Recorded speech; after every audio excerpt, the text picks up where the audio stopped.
Maintenant, je veux bien comprendre pourquoi on nous déteste si tant. Pourquoi les diables parmi les humains, les sorciers, s'acharnent contre nous? Parce que justement, on casse leur business. Et je me désavoue, wallahi, je me désavoue de tous ces lâches parmi les prédicateurs et les musulmans qui pratiquent un islam incomplet. Ils invitent peut-être à la foi en Allah. Par contre, le kufr bit-taghut, ils le mettent de côté.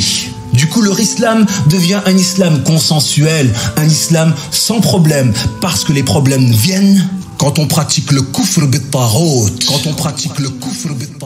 Et ceci me fait rappeler le récit où Ibn Taymiyyah, rahmatullahu alayhi, s'était adressé avec dureté au roi mongol Razan, jusqu'à ce que les personnes parmi les savants qui accompagnaient Ibn Taymiyyah à la sortie de l'entretien se sont désolidarisés du cheikh. Et lui de répondre: je ne fréquente pas les lâches.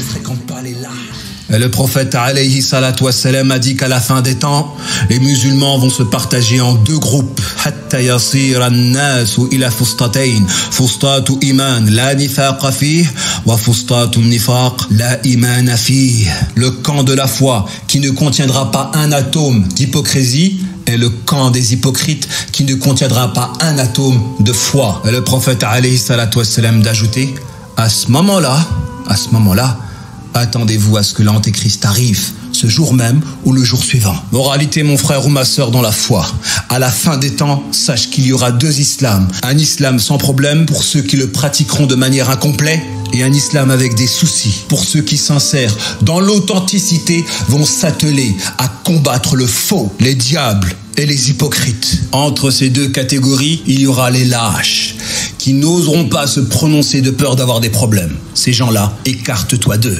Car le croyant authentique, tout comme Ibn Taymiyyah, rahmatullah alayhi, doit être un être courageux.